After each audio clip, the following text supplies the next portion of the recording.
오늘 하나님께서 우리에게 주시는 말씀은 신약성경 누가복음에 있는 말씀입니다. 신약성경 누가복음 5장 1절로 11절에 있는 말씀입니다. 제가 가진 성경으로는 신약성경 95페이지에 있는 말씀입니다. 누가복음 5장 1절 말씀부터 11절 말씀까지 봉독해 드립니다. 무리가 몰려와서 하나님의 말씀을 들을새 예수는 게네사렛 호숫가에 서서 호숫가에 배 두 척이 있는 것을 보시니 어부들은 배에서 나와서 그 물을 씻는지라. 예수께서 한 배에 오르시니 그 배는 시몬의 배라. 육지에서 조금 떼기를 청하시고 앉으사 배에서 무리를 가르치시더니 말씀을 마치시고 시몬에게 이르시되 깊은 데로 가서 그물을 내려 고기를 잡으라. 시몬이 대답하여 이르되 선생님, 우리들이 밤이 새도록 수고하였으되 잡은 것이 없지만은 말씀에 의지하여 내가 그물을 내리리이다 하고 그렇게 하니 고기를 잡은 것이 심히 많아 그물이 찢어지는지라.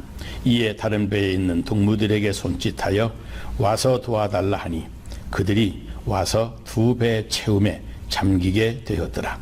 시몬 베드로가 이를 보고 예수의 무릎 아래 엎드려 이르되 주여, 나를 떠나소서, 나는 죄인이로소이다 하니 이는 자기 및 자기와 함께 있는 모든 사람이 거기 잡힌 것으로 말미암아 놀라고 세베대의 아들로서 시몬의 동업자인 야고보와 요한도 놀랐습니다.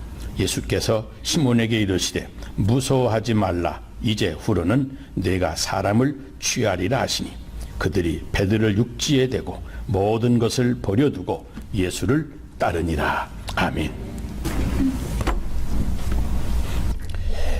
피아노 하게 되면 그 유명한 야마하도 좋고 요즘에는 우리나라 삼익 영창도 다 좋은데 대부분 피아노 연주홀에 가보면 그 슈타인웨이의 피아노를 보게 된다고 합니다.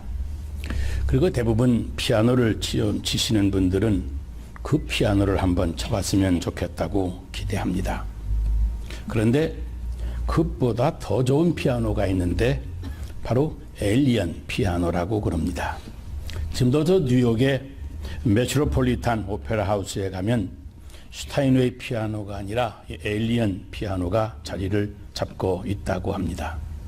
그래서 어떤 분이 뉴욕 북부에 있는 에일리언 피아노 공장을 견학을 하다가 그 판매 담당자에게 이 에일리언 피아노가 다른 피아노들과 뭐가 다르기에 그렇게 좋은 피아노냐고 물었다고 합니다. 그랬더니 그 피아노 담당자가, 판매 담당자가 하는 말이 그것은 피아노의 무게 때문입니다. 피아노 밑을 보시면 그 현을 가로지르는 세막대 하나가 있습니다. 이것이 가장 피아노의 높은 옥타브를 내려 누르고 있지요. 그 세막대를 카포다스트로라고 하는데 이 세막대 때문에 피아노가 다른 피아노보다 더 무겁고 그것이 그 피아노의 값을 결정합니다. 그래서 대부분의 피아노를 보면 20년, 30년 치게 되면 피아노 현이 뒤틀려서 조율을 해도 잘 안 됩니다. 그런데 이 피아노는 50년이 넘어도 현이 그대로 유지가 됩니다. 그러더랍니다. 여러분, 좋은 피아노는 50년이 지나도 현이 그대로 유지가 되고 있습니다. 그 현의 뒤틀림을 방지해주는 카포다스트로라고 하는 막대기가 있는데 이것이 그 좋은 피아노를 만들어 주고 있는 겁니다. 여러분, 우리들의 신앙생활을 하면서 우리들도 생각하지 못한 일들을 경험할 때가 있습니다. 주님을 섬긴다고 하면서도 종종 참으로 극복하기 힘든 고통스러운 일을 만나기도 합니다. 그래서 가끔 우리 신앙의 중심이 자꾸 뒤틀릴 때가 있습니다. 그런데 이렇게 신앙이 뒤틀리고 엉켜질 때 그때 신앙의 뒤틀림을 똑바로 잡아주는 카포다스트로라고 하는 이것이 무엇인지 우리 본문이 우리에게 소개해 줍니다. 바로 우리가 믿는 하나님은 모든 것을 합력해서 선을 이루어 주시는 하나님이시라고 하는 것, 그것을 확실하게 믿는 하나님을 신뢰하는 마음, 바로 그것입니다. 여러분 한번 생각을 해보세요. 우리가 예수를 믿어도 어려움이 여전합니다. 예수를 믿어도 종종 손해보는 일을 만납니다.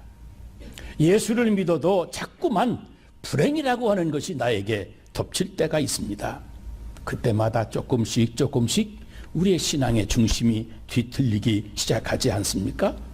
내가 왜 굳이 예수를 믿어야 하는지, 내가 왜 예수를 끝까지 따라가야 하는지, 이러한 갈등을 우리가 느끼는 동안 자꾸만 내 신앙이 뒤틀리기 시작하는 것입니다. 그런데 그때 그 신앙의 뒤틀림을 막아주는 카포다스트로가 바로 그래도 하나님이 나의 삶을 선하게 바꾸어 주시겠지 하면서 모든 일을 합력해서 선을 만들어 주시는 그 하나님을 굳게 신뢰하는 것입니다. 여러분, 우선 신앙이 뒤틀리기 시작하면 내 마음속에 신앙의 열정이 식어지고 신앙의 열심이 사라집니다. 우리가 어떤 때는 교회조차 나오고 싶지 않을 때가 있습니다. 신앙생활을 이만큼 접어두고 싶어지기도 합니다. 그런데 어떻게 해야 되겠습니까? 바로 오늘 본문 속에 그 답이 있습니다. 여기 2절로 3절을 보면 호숫가에 두 배가 있는 것을 보시니 어부들은 배에서 나와서 그물을 씻는지라. 예수께서 한 배에 오르시니 그 배는 시몬의 배라. 육지에서 조금 떼기를 청하시고 앉으사 배에서 우리를 가르치시더니 그랬습니다. 보세요. 많은 사람들이 예수님을 말씀을 들으려고 얼마나 밀치고 앞으로 몰려오는지, 그만 예수님도 밀려서 뒤로 물러가다가 마침내 물가에까지 밀려가셨습니다. 그래서 베드로의 배에 올라가셨고 그 배 위에서 말씀을 전하신 겁니다. 그런데 거기 꼼짝없이 말씀을 들을 수밖에 없었던 한 사람이 거기 있었습니다. 그게 누군지 아십니까? 바로 시몬 베드로입니다. 여러분 한번 생각을 해보세요. 이 베드로는 예수님의 말씀을 꼭 들어야 되지 하고 안타까운 마음으로 배에 있었던 것이 아닙니다. 그날 밤이 새도록 고기를 잡다가 한 마리도 잡지를 못해서 이제 그만 배를 물에 띄워놓고 집에나 들어가 잠이나 자야지, 한숨 쉬면서 그렇게 쉬고 있는데, 그러는데 예수님이 그 자기 배에 올라타신 겁니다. 그래서 꼼짝없이 말씀을 듣게 되었다는 겁니다. 그런데 그렇게 말씀을 듣다가 베드로는 복을 받은 것입니다. 여러분, 그렇습니다. 예수 믿다 보면 열정이 뜨거울 때도 있지만 우리에게 열정이 식어질 때가 있습니다. 그럴지라도 하나님의 말씀은 꼭 들으셔야 되는 것은, 그렇게라도, 아니 어쩌다가라도 말씀을 들으면 그것이 축복으로 이어지는 경우가 많기 때문입니다. 보세요. 어떤 분은 자기 부인 교회다가 바래다 주고 자기는 집으로 돌아가려다가 우연히 말씀을 한번 듣게 되어 복받은 사람도 있습니다. 나는 안 가고 싶은데 명색이 집사니까 최면생 교회 가야지, 그렇게라도 교회 나와서 말씀 듣고 그래서 은혜 받고 축복받은 사람도 있습니다. 멀리서 예수 믿는 친구가 왔는데 교회 가자고 하니까 교회 데려다주고 그리고 오려고 그래서 교회 왔다가 한번 예수님 말씀 듣고 복을 받은 사람도 있습니다. 아이들한테 신앙생활만큼은 흐트러지지 않고 똑바로 하는 모습을 보여줘야 되겠다 싶어서 그래서 교회 나오다가 하나님 말씀 듣고 복을 받은 사람도 있습니다. 믿음 좋은 아내의 성화에 못 이겨서 억지로 교회 나왔는데 그러다가 예수 믿어 더 믿음이 좋아지고 하나님의 더 큰 축복을 받은 사람도 있습니다. 여러분, 우리가 인생에서 언제나 열심을 내서 살 수만은 없습니다. 보세요. 찬송을 안 부르고 싶을 때도 있습니다. 교회 안 나오고 싶을 때가 얼마나 많습니까? 특별히 아침에 부부싸움하고 나면 무슨 교회 가서 예배를 드리겠느냐고 그런 생각 들 때가 여러분 있지 않습니까? 지난 밤에 너무 늦게 자면 아침에 교회 안 나오고 싶을 때가 있지 않습니까? 그렇지 않습니까? 그럴지라도 교회 나오면 그것이 축복의 인생으로 바뀌는 삶의 터닝 포인트가 된다고 하는 말씀입니다. 저는 여러분들이 말씀을 듣는데 열심을 내시기를 바랍니다. 말씀을 듣지 못하게 될 때라도 억지로라도 말씀을 들으려고 힘쓰셔야 됩니다. 그럴 때 하나님의 축복이 임하기 때문입니다. 베드로가 다른 사람들처럼 예수님을 가까이 해서 옹이하면서 주님의 말씀을 들으려고 애쓴 것도 아닌데 어떻게 상황이 그렇게 돼서 어쩌다 보니 말씀을 듣게 되어 그래서 들었는데도 축복의 인생으로 바뀐 것입니다. 그러나 열심을 내지 못하고 억지로라도 참석해서 자리를 차지하는 것이 복받는 계기가 된다고 하는 걸 우리에게 교훈해 줍니다. 그런데 여기 1절 말씀을 보면 무리가 옹유하여 하나님의 말씀을 들을세 그랬습니다. 근데 자세히 보면 하나님의 말씀을 듣는다는 표현 앞에 참으로 중요한 표현이 하나가 있습니다. 바로 무리가 옹유하여라고 하는 말입니다. 여기 옹유한다고 하는 말은 서로 밀치고 당긴다고 하는 뜻입니다.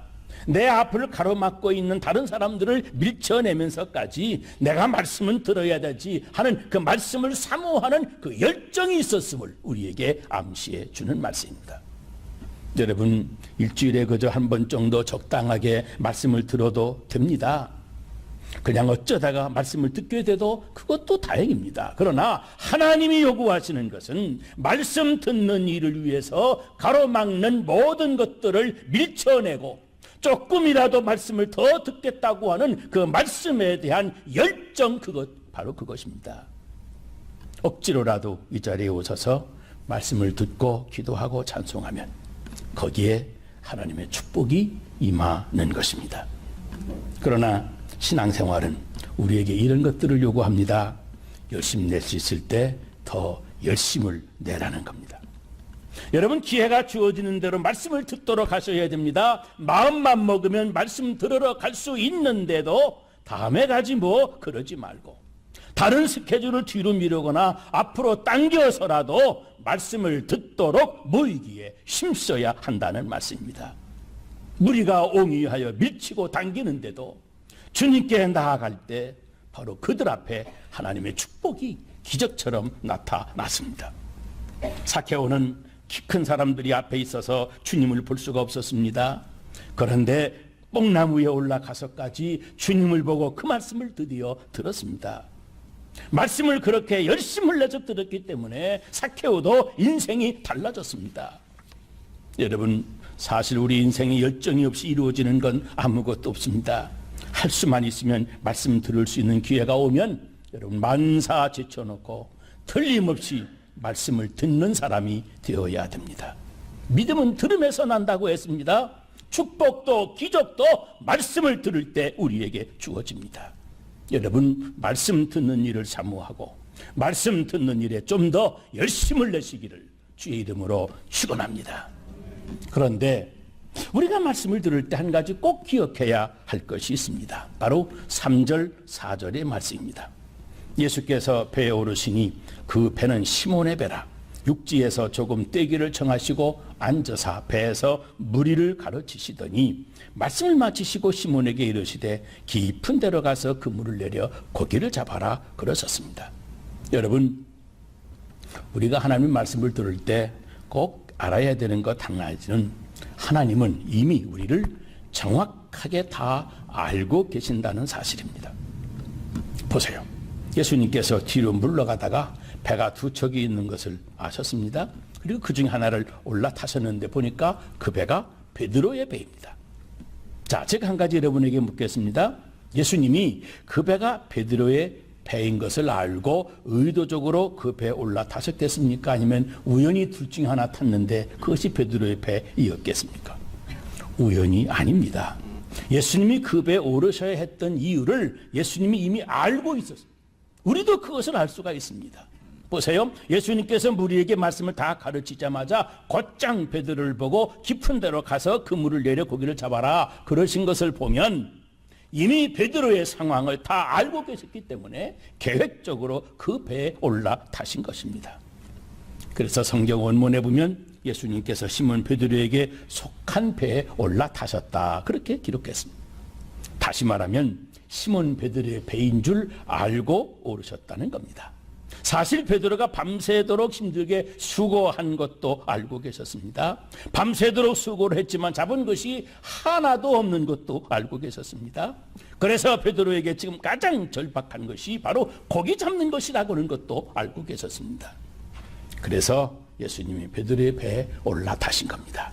그래서 올라타자마자 곧장 되돌아보시면서 베드로야 깊은 데로 가서 그물을 던져라 그러신 겁니다. 여러분, 예수님은 우리의 모든 것을 아주 구체적으로 정확하게 알고 계십니다. 하나님은 우리의 고통을 다 알고 계시고 우리의 말할 수 없는 마음의 신음소리까지 다 듣고 알고 계시는 겁니다. 모르시는 게 없습니다. 우리 마음을 우리 자신이 가장 잘 아는 것 같지만 사실 우리의 마음을 나보다 더 잘 아시는 분이 있습니다. 바로 주님이십니다. 그러므로 하나님이 우리를 잘 알고 하시는 말씀이라고 하는 것을 우리는 알아야 됩니다. 하나님은 잘 아시기 때문에 우리에게 지금 그런 말씀을 주시는 겁니다. 베드로의 갈등도 알고 베드로가 밤새 수고한 땀의 허망함을 알고 말씀하신 주님이 오늘날에도 우리의 수많은 고통을 다 알고 말씀하시는 겁니다. 아하, 누구보다도 나를 잘 아시는 주님께서 내 인생을 축복해 주시려고 이 말씀하시는 거지. 그렇게 생각하는 것이 바로 주님을 신뢰하는 것입니다. 그래야 그 주님을 순종하며 따라갈 수가 있습니다.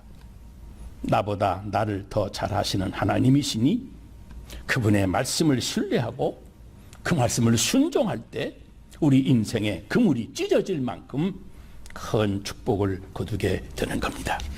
여러분도 주님의 말씀이라면, 주님의 뜻이라면 믿고 내 생각과 달라도 그 말씀 신뢰하고 순종할 수 있게 되시기를 주의 이름으로 축원합니다. 그런데 오늘 5절 말씀을 보면 시몬이 대답하여 가로되 선생이여 우리들이 밤이 맞도록 수고하였으되 얻은 것이 없지만은 그랬습니다. 하나님의 말씀을 들을 때는 꼭 우리가 한 가지 기억할 것이 있습니다. 하나는 우리 성도들이 예수님이 없이 하는 모든 수고는 밤이 맞도록 수고해도 얻는 것이 하나도 없을 것이라고 하는 사실입니다. 물론 내 인생도 주님 없이 살면 내 인생의 그물은 결국 텅텅 빌 것입니다. 그것은 돈을 벌고 돈을 못 벌고의 문제가 아닙니다. 돈을 벌어도 예수 없이 돈을 벌면 그 돈도 결국은 허망하게 되고 맙니다. 당시에는 돈 좀 벌었다고, 아니 돈 좀 들어온다고 큰 소리 치지만 그 돈이 자기 인생을 행복하게 해주지 못하는 겁니다. 돈을 많이 벌면 벌수록 그 돈 때문에 걱정과 갈등이 점점 더 많아질 수 있습니다. 그러므로 예수 없이는 아무리 수고해도 얻는 것이 없을 것입니다. 아무리 좋은 것을 누려도 예수 없이 누리면 그 좋은 것이 그에게 결국 허망한 것이 되고 맙니다. 아침 일찍 일어나 밤새도록 수고하고 집에 들어가도 결국은 허망한 인생이 되고 맙니다.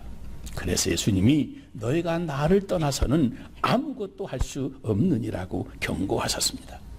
왜냐하면 신앙생활은 주님을 신뢰하는 생활입니다. 그래서 예수님, 우리 성도들은 살면 살수록 더더욱 우리 예수님을 신뢰하고 그분을 의지하며 그분의 말씀을 따라서 살게 되는 겁니다. 그런데 오늘 한 가지 중요한 이야기를 말씀하십니다. 10절 말씀에 예수께서 시몬에게 일러 가라사대 무서워 말하라 하시면서 예수님이 말씀을 시작합니다. 무서워 말하라, 불안해하지 말아라 하는 뜻입니다. 베드로는 이제껏 자기의 모든 경험을 믿고 살아왔는데 어느 날 갑자기 모든 경험도 그 모든 수고도 아무 소득이 없게 되는 것을 알아차렸습니다. 그런데 예수님이 말씀하신 대로 했더니 뜻밖의 놀라운 수확이 거두어드립니다. 그러니 한쪽 마음속에 불안한 마음이 들기 시작하는 겁니다. 그동안은 안 그랬는데 왜 오늘은 모든 수고가 허사로 돌아가고, 이 예수님 말 한마디 이것 하나 순종했는데 이렇게 많은 기적을 내가 거두게 되었는가? 이게 우연일까? 아니 혹시 어쩌다가 우연이 됐을지도 모르는데 내가 이걸 믿고 저분을 계속 따라가면 또 어떻게 될 건가? 여러분, 그런 느낌이 안 들겠습니까? 불안하지 않겠습니까? 그러니 예수님이 그 말씀을 하시고 무서워하지 말아라, 불안해하지 말아라, 걱정하지 말아라 하신 겁니다. 여러분, 예수 믿으면서도 인생을 불안해하며 사는 사람이 참 많습니다. 혹시 예수 믿다가 이것도 놓치고 저것도 놓치면 어떻게 하나? 예수 믿어도 별로 나아지는 것도 없는데 그래도 계속 믿어야 되나? 이런 불안한 마음이 가득한 사람이 있습니다. 그렇지 않습니까? 예수 믿어도 가정에 우환이 닥칠 때가 있습니다. 불치의 병에 걸려 목숨 내놓고 수술을 받을 때 하나님 믿고 간절히 기도해서 수술도 잘 되고 건강이 회복이 되는가 싶었는데 그만 그 병이 재발하는 것 같을 때 믿어도 소용없구나, 아니면 하나님이 정말 나를 버리신 것일까, 그런 생각 들 수도 있지 않겠습니까? 그때 여러분 어떤 생각을 하십니까? 차라리 이거 예수 안 믿는 게 낫지 않을까, 그런 생각이 들 수도 있습니다. 내 신앙의 중심이 뒤틀리는 고통을 느끼게 되는 겁니다. 그럴 때마다 여러분 이 말씀을 꼭 기억하세요. 두려워하지 말아라, 무서워하지 말아라, 불안해하지 말아라. 그냥 나를 신뢰하고 한번 믿음으로 살아보아라. 그 음성을 듣고 우리 마음속에 모든 두려움을 몰아내고 주님을 신뢰하고 더 믿어야만 되는 겁니다. 우리는 그분만 신뢰하면 됩니다.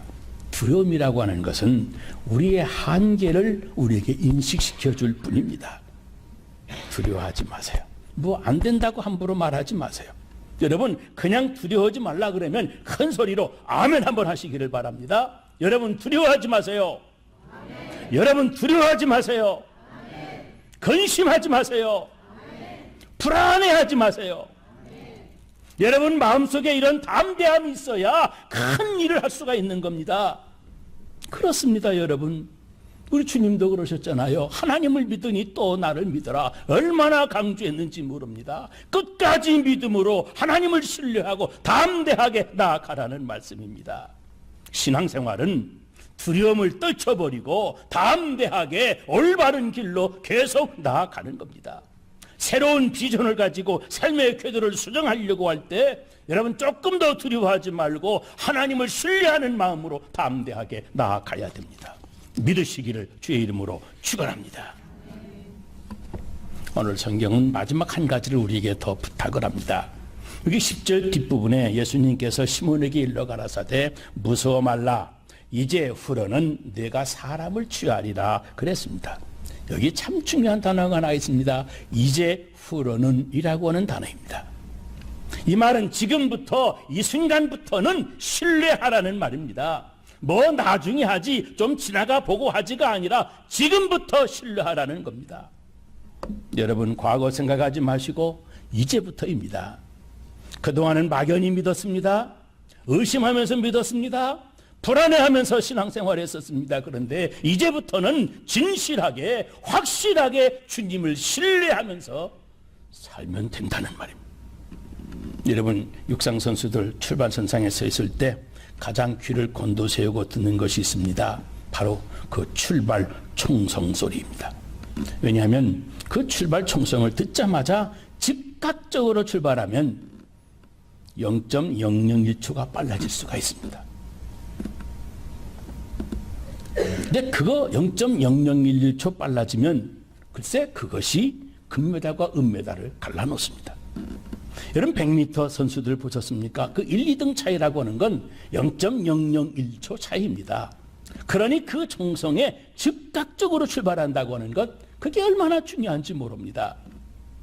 잘 들으세요. 주께서 말씀 주시면 머뭇거리지 말고 미루어서는 안 됩니다. 안 될 거라고 두려워하지 마세요. 주님을 신뢰하는 마음으로 지금 신뢰하고 시작을 하면 됩니다. 그 이유가 많고 핑계거리가 많으면 신앙생활 못합니다. 중요한 것은 하나님의 말씀이 들려지는 그 순간 즉각적으로 반응하는 것입니다. 여러분 내일 하겠다고 미루지 마시기 바랍니다. 오늘부터 하나님을 전적으로 신뢰하고 살으시기를 바랍니다. 우리 애완동물들 가운데 가장 많이 기르는 것이 강아지랍니다. 그 다음 두 번째가 놀랍게도 뭔지 아십니까? 물고기입니다. 이 관상용 물고기입니다. 그런데 여러분 물고기 중에 최고의 관상용 물고기가 뭔지 아세요? 비단 잉어랍니다. 그 좋은 비단잉어 한 마리가 무려 5만 불이 되는 경우도 있답니다. 그런데 이 좋은 비단잉어는 몇 가지 특징이 조건이 있습니다. 첫째는 그 비단잉어의 몸 빛깔이 아주 순백색이어야 됩니다. 그리고 둘째는 거기 박혀있는 빨간 점들과 머리 부분에 박힌 빨간 점이 굉장히 깨끗해야 된답니다. 아주 희미하게 연결되어 있는 것은 좋은 잉어가 아닙니다. 그런데 이 비단잉어를 양식하는 사람들은 그 비단잉어의 순수한 좋은 혈통을 유지하기 위해서 이게 새끼를 까면 그 중에 5%만 남기고 나머지는 다 버린답니다. 그러니까 이 혈통이 좋은 5%만 가지고 비단잉어의 좋은 혈통을 계속 유지해 가는 겁니다. 그리고 나머지는 다 식용으로 쓰든지 버리든지 하고 꼭 최고 순종 좋은 5%만 잘 키워내는 겁니다.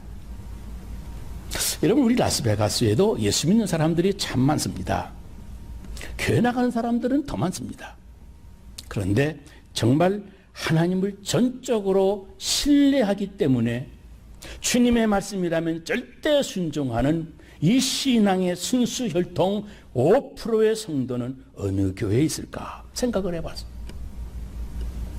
이 세상에 믿는 사람들이 참 많지만 정말로 주님을 신뢰하기 때문에, 주님이 나를 잘 아시기 때문에, 주님이 나에게 무엇이 필요한지를 아시기 때문에, 내 신음소리를 다 듣고 알고 계시기 때문에, 주님이 나를 사랑하시기 때문에, 주님의 능력을 믿기 때문에, 그 주님을 신뢰하기 때문에 주님의 말씀이라면 그대로 될 줄로 믿고 완전히 하나님 앞에 엎드리는, 그 순종하는 최고 복음적인 자질을 가진 상위 5%의 성도들이 우리 안디옥 교회 성도들이었으면 참 좋겠다는 간절한 생각이 들었습니다.